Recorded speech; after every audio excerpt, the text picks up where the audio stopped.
अपना last video start कर रहे हैं। ये फाइनल वीडियो है। इसमें जो भी रिमेनिंग चीज़ें सब कुछ कवर हो जाएंगी, जो कि इंटरव्यू परस्पेक्टिव से इंपॉर्टेंट है। जैसे checkpoint, save model and deployment, ये तीन चीज़ क्या होती है, इंपॉर्टेंट है ये भी। देखो, saving model exist for one reason. हमें सेव क्यों करना है? चेक पॉइंट भी हम सेव करने के लिए लगाते हैं कि देखो हम इस स्टेज तक पहुंच गए, यहाँ पर एक चेक पॉइंट लगाओ, अब इससे पहले का जितना भी पार्ट है वो सब सेव हो गया, उसके आगे मूव करेंगे, उसके आगे हम प्रोसेस करेंगे। तो इस तरह से ये नॉर्मल चेक पॉइंट्स ही है जो हम यूजुअल डेली लाइफ में बोलते हैं। सेव मॉडल भी मॉडल को सेव करना होता है, डिप्लॉयमेंट तो हमें पता ही है, मॉडल को डिप्लॉय करना। तो ऐसे save model versus H5, that is a very common question. तो सेव मॉडल क्या होता है कि डिफ़ॉल्ट टेंसर फ्लो फॉर्मेट ही होता है सेव मॉडल का। मॉडल को सेव करने के लिए टेंसर फ्लो का फॉर्मेट होता है सेव मॉडल, और ये डायरेक्टरी होती है। मतलब सेव मॉडल कोई एक सिंगल फाइल नहीं होती। इसमें क्या क्या स्टोर होता है? अगर हमने सेव मॉडल को कॉल किया है तो ये क्या स्टोर करेगा? मॉडल का, मॉडल के पर्सपेक्टिव में, पर मॉडल के रिस्पेक्टिव में मॉडल का आर्किटेक्चर ये स्टोर करेगा, वेट स्टोर करेगा, उसका जो कंप्यूटेशन ग्राफ है वो स्टोर करेगा, और उसका ऑप्टिमाइजर स्टेट को भी स्टोर करेगा। ठीक है, ऑप्टिमाइजर स्टेट मैंने बताया था पिछले वीडियो में क्या होता है। एंड इसको हम डिप्लॉयमेंट के लिए यूज़ करते हैं। मतलब ठीक है ना, हमें जब भी मॉडल को डिप्लॉय करना होता है तो हम सेव मॉडल का यूज़ करते हैं। ये complete model plus execution logic को मिला के आता है। H5 भी एक, तुमने देखा, अगर तुमने कभी कोई प्रोजेक्ट बनाया हो डीप लर्निंग का और उसमें टेंसर फ्लो यूज़ किया हो, तो हम .H5 एक्सटेंशन के साथ उस मॉडल को स्टोर करते हैं। जैसे अगर गूगल कोलैब पे हम कोई भी मॉडल को ट्रेन करेंगे और उसे हम स्टोर कहाँ करेंगे, क्योंकि ट्रेन करके छोड़ेंगे तो नहीं, तो उसे हम ड्राइव में माउंट करते हैं। जब वो उसे ड्राइव में माउंट करते हैं ना, और फिर ड्राइव में जाके हम जब उसे सेव कर देते हैं, फिर जब हम माई ड्राइव में जाके चेक करेंगे कहाँ है मॉडल, तो .H5 के फॉर्म में स्टोर होता है। ठीक है, वो एक सिंगल फाइल होती है। ये क्या था? ये कोई सिंगल फाइल नहीं थी, ये पूरी डायरेक्टरी थी सेव मॉडल। लेकिन .H5 एक सिंगल फाइल होती है, उसके साथ और भी फाइल्स होती हैं, सिर्फ .H5 नहीं होता। लेकिन हाँ, मॉडल आर्किटेक्चर .H5 में होता है। ये पुराना केरास का फॉर्मेट है, उसमें आर्किटेक्चर और वेट स्टोर होते हैं। कंप्यूटेशन ग्राफ, ऑप्टिमाइजर सेट, ये सब नहीं आता इसमें से, पर ये भी इनफ है भाई, इससे इनफ होता है ये। ठीक है, आर्किटेक्चर और वेट्स ही मेन हमें चाहिए होते हैं। और ये कस्टम लॉजिक को ही सपोर्ट करते हैं, मॉडल डॉट फिट वो सब नहीं यूज़ करते हैं। सॉरी, नो नो नो, ये limited support for custom logic. Okay, हमने अगर अपना खुद का कस्टम लॉजिक लिखा है तो उसको कुछ लिमिटेड सपोर्ट ही प्रोवाइड करेगा ये। That's what it's trying to say. तो इट्स अ मॉडल का स्नैपशॉट है, ये प्रोडक्शन रेडी मॉडल नहीं होता है। एक स्नैपशॉट है या ब्लूप्रिंट कह लो मॉडल को, वही होता है ये। Save model is TensorFlow's production format, interview के लिए save model is TensorFlow's production format, while H5 is legacy keras format for portability। हल्का होता है भाई, .H5 फाइल बहुत छोटी केबीज में होती है वो file.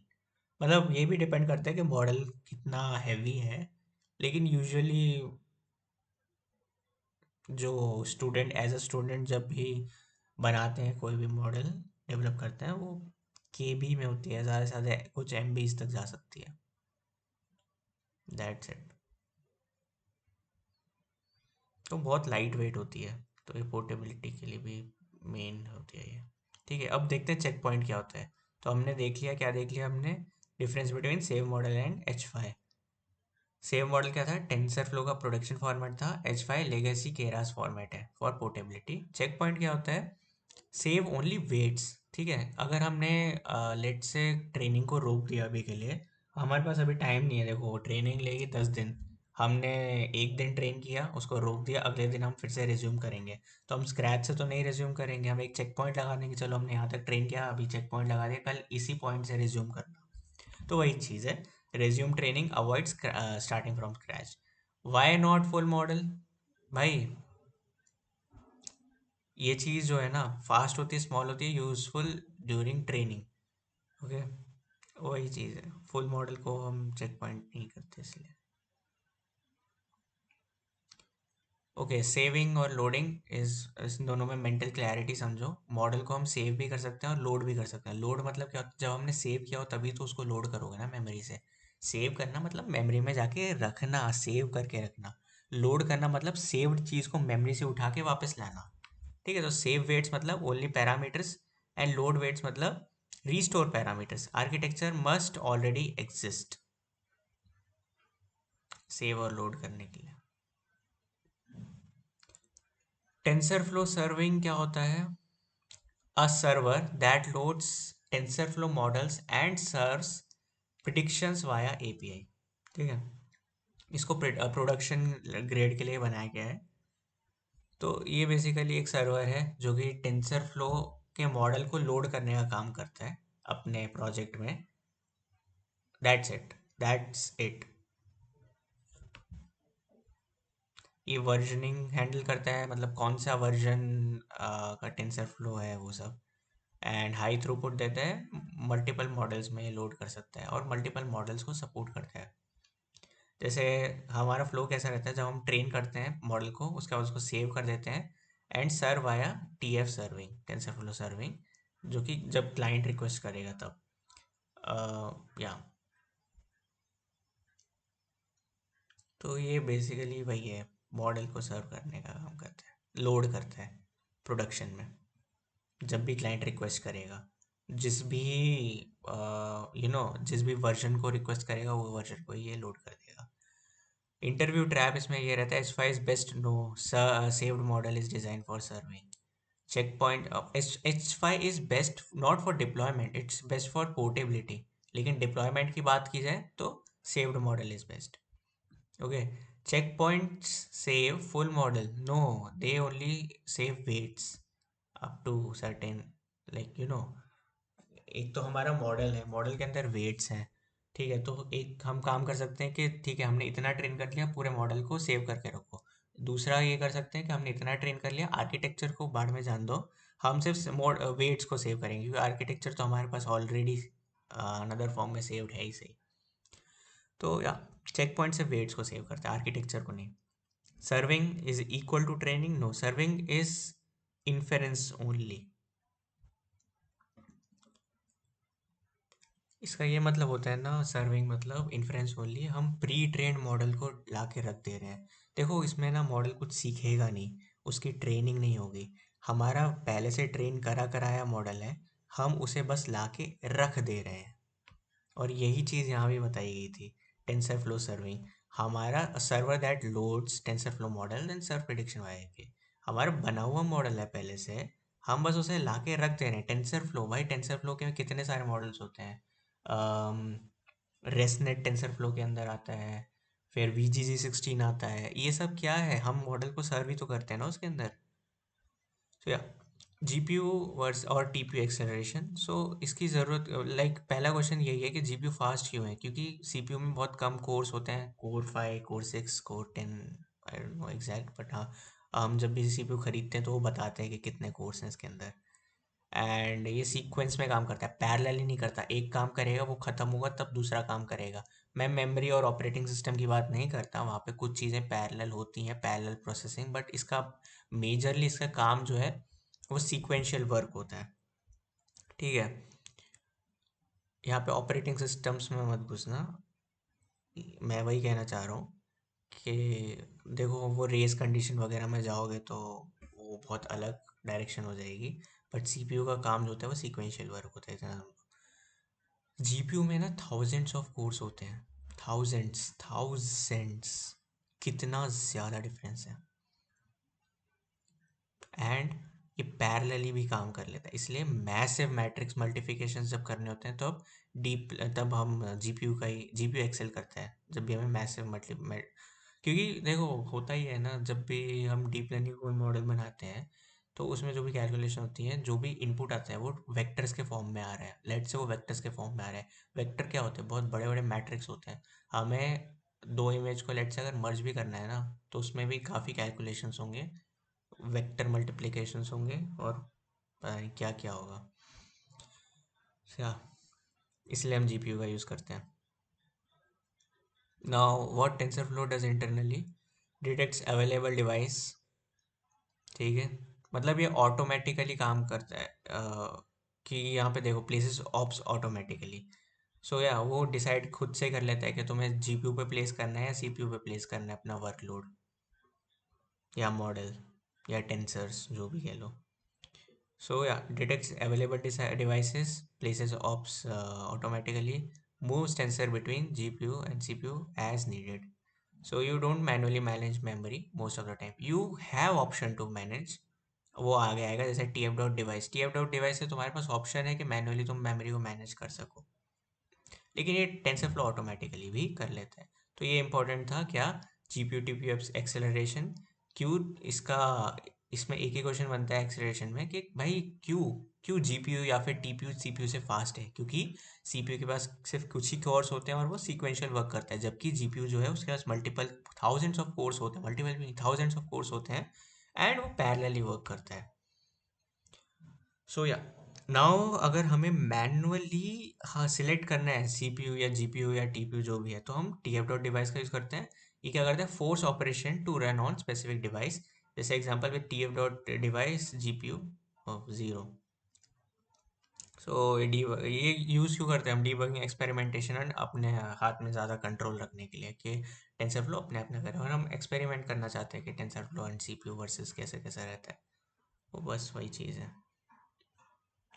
How tensor flow choose device, तो अगर जीपीयू अवेलेबल है तो वो सबसे पहले जीपीयू को पकड़ लेगा। टीपीयू अगर कॉन्फ़िगर किया हुआ है तो उसको पकड़ेगा, नहीं तो बाय डिफ़ॉल्ट वो सीपीयू पे रहता है। जबकि हम कोलैब में जाएं उसकी सेटिंग्स अलग, वो भाई मैं इनबिल्ट की बात कर रहा हूँ, नहीं तो कोलैब तो बात ही अलग है। वहाँ तो हमें मैनुअली सेलेक्ट करना होता है सीपीयू जीपीयू टीपीयू। तो यार टीपीयू कॉन्फ़िगर्ड है तो उसको लेगा, नहीं तो बाय डिफ़ॉल्ट तो सबसे पहले जीपीयू को ही उठाएगा। लास्ट में कुछ दोनों ही नहीं है तो फिर उसे सीपीयू पे ही करना पड़ेगा, और ऑप्शन ही क्या है। But some operation only run on CPU, data transfer overhead matters, ठीक है, ये समझिए। इसमें इंटरव्यू ट्रैप क्या रहता है, जीपीयू इज ऑलवेज फास्टर। नहीं, जीपीयू देखो, जीपीयू और सीपीयू की स्पीड पता है एग्जैक्ट सेम होगी अगर वर्कलोड ही कम है। अगर छोटा वर्कलोड है तो दोनों की स्पीड एक बराबर ही होगी, लेकिन अगर वर्कलोड ज़्यादा है तभी जीपीयू एक्सेल करेगा। All operation run on GPU, some stay on CPU also, सारे नहीं होते।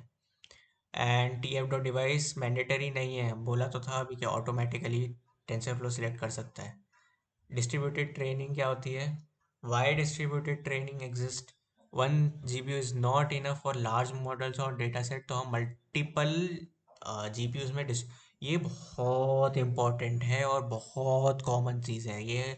बड़े बड़े मॉडल्स में यही किया जाता है, हम पैरेलल प्रोसेसिंग कर रहे होते हैं, हम पैरेलली मल्टीपल जीपीयूज पे अपने मॉडल को ट्रेन करते हैं, और उनको सिंक करना बहुत ज़रूरी होता है आपस में। अब हम इसको डिटेल में देखेंगे कि किस तरह से काम करती हैं चीज़ें। जैसे इसमें डिस्ट्रीब्यूटेड ट्रेनिंग करते हैं, क्यों करते हैं, क्योंकि एक जीपीयू इनफ नहीं है, तो हम बड़े मॉडल्स के लिए और बड़े लार्ज डेटा सेट के लिए हम मल्टीपल जीपीयूज लेते हैं। तो अब हम डिस्ट्रीब्यूटेड ट्रेनिंग को एग्जीक्यूट कैसे करेंगे, ठीक है। तो इसमें एक स्ट्रैटेजी आती है मिरर्ड स्ट्रैटेजी। इसमें हम मल्टीपल जीपीयूज का यूज़ करते हैं, एक ही मशीन के अंदर करते हैं, and each GPU gets copy of model, ठीक है। मॉडल जो है उसके आर्किटेक्चर की जो कॉपी है वो सबके पास होती है, और इंक्लूडिंग वेट्स एज वेल, जो कि पहली बार में तो रैंडमली ही दिए जाते हैं।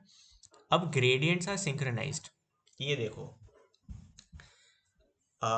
इसमें क्या हो रहा है ना, हम सिंक्रोनाइज कर रहे हैं, क्योंकि एक जो जीपीयू है वो अलग ट्रेन करेगा, दूसरा अलग ट्रेन करेगा। अब इनको आपस में सिंक्रोनाइज तो करना पड़ेगा, नहीं तो इसका मतलब, तो अगर सिंक्रोनाइज नहीं करेंगे इसका मतलब क्या हुआ, हर एक जीपीयू स्क्रैच से पूरे मॉडल को ट्रेन कर रहा है, ये तो भाई पूरा पर्पस ही खत्म हो गया पैरेललिज्म का।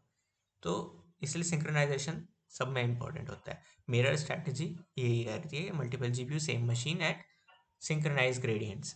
So think like a data parallelism on one machine. Okay, next strategy है मल्टी वर्कर मिरर्ड स्ट्रैटेजी। तो मल्टीपल मशीन्स भी ले सकते हैं हम।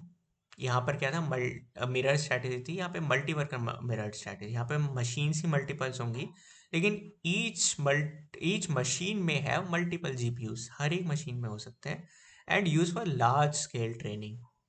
Okay, now mirror strategy across machines कहेंगे इसको हम। वही बात है ना, mirror strategy across machines. Now ये मैंने ऑलरेडी बताया, ग्रेडियंट को सिंक होना क्यों जरूरी है। अगर वो सिंक नहीं होंगे तो क्या होगा, each model copy learns differently, training diverges.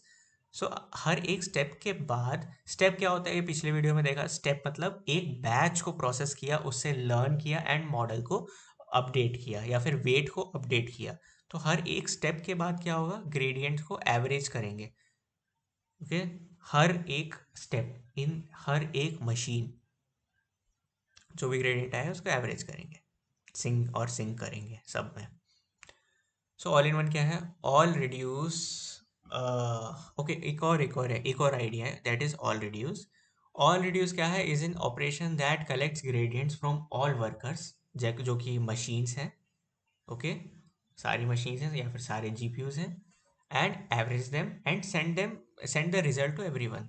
यही चीज़ बताई थी अभी पिछले स्टेप में। And that's enough, don't go deeper. इससे ज़्यादा इंटरव्यू भी डीपर में नहीं जाएगा।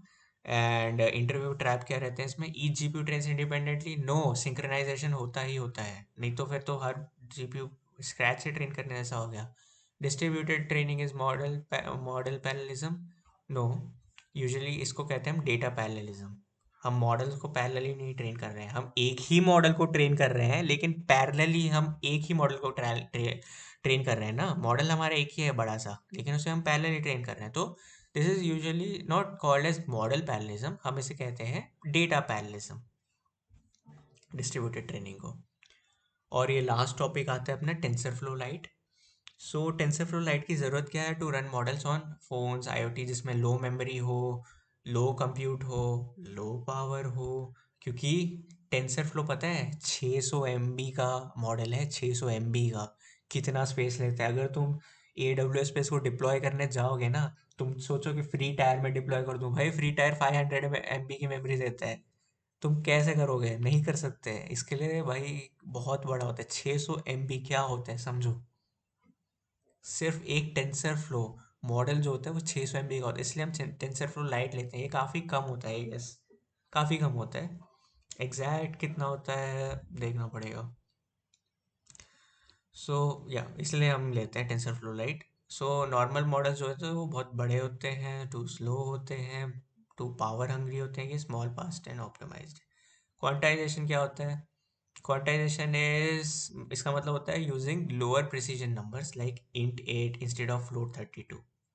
ठीक है, इससे क्या होगा, मॉडल छोटा रहेगा, फास्टर इन्फेरेंस होगा, लोअर पावर यूजेस होगा। ट्रेड ऑफ ये रहेगा कि थोड़ी सी एक्यूरेसी ड्रॉप होगी, जो कि एक्सेप्टेबल भी रहती है।